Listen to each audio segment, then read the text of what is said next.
ஒரு ஏழை ஒரு கிராமத்தில் வாழ்ந்து வந்தார். அவர் தன் வீட்டு தேவைக்காக தினமும் ஆற்றிலிருந்து தண்ணீர் எடுத்து வருவதை வழக்கமாக கொண்டிருந்தார்.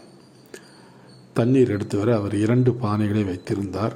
அந்த பானைகளை ஒரு நீளமான களியில் 2 முனைகளிலும் தொங்கவிட்டு களியை தோளில் சுமத்து செல்வார். 2 பானைகளில் ஒன்றில் சிறிய ஓட்டை இருந்தது. அதனால் ஒவ்வொரு நாளும் வீட்டிற்கு வரும்பொழுது குறைவுள்ள பானையில் பாதியளவு நீரே இருக்கும்.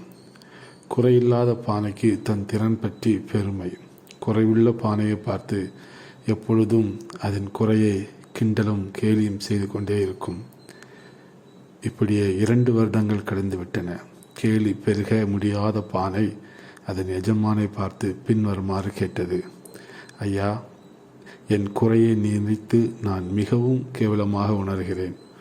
உங்களுக்கும் தினமும் என் குறையால் வரும் வழியெல்லாம் தண்ணீர் சிந்தி உங்கள் வேலைப்பளு மிகவும் அதிகரிக்கிறது. என் குறையை நீங்கள் தயவு கூர்ந்து சரி செய்யுங்களேன் என்றது. அந்த எஜமான் கூறினான்: பானையே, நீ ஒன்று கவனித்தாயா? நாம் வரும் பாதையில் உன் பக்கம் இருக்கும் அழகான பூச்செடிகள் வரிசையை கவனித்தாயா? உன்னிடமிருந்து தண்ணீர் சிந்துவது எனக்கு முன்னமே தெரியும். அதனால்தான் வழிநெடுக பூச்செடி விதைகளை விதைத்து வைத்தேன்.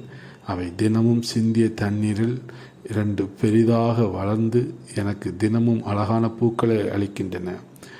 இவற்றை வைத்து நான் வீட்டை அலங்கரிக்கிறேன். மீதமுள்ள பூக்களை விற்று பணம் சம்பாதிக்கிறேன். இதை கேட்ட பானை கேவலமாக உணர்வதை நிறுத்திவிட்டது. அடுத்தவர் பேச்சை கேட்டு கவலைப்படாமல் தன் வேலைகளை கருத்துடன் செய்வோம். நம் குறைவுகளிலும் நம்மை பயன்படுத்தி மற்றவர்களுக்கு பிரோஜனமாக நம் ஆண்டவர் வைக்க முடியும். வேதத்திலே ஒரு வசனம், பிலிப்பியர் 4:11. என் குறைச்சலினால் நான் இப்படி சொல்கிறதில்லை, ஏனெனில் நான் எந்த நிலைமையில் இருந்தாலும் மன ரம்மியமாக இருக்க கற்றுக்கொண்டேன்.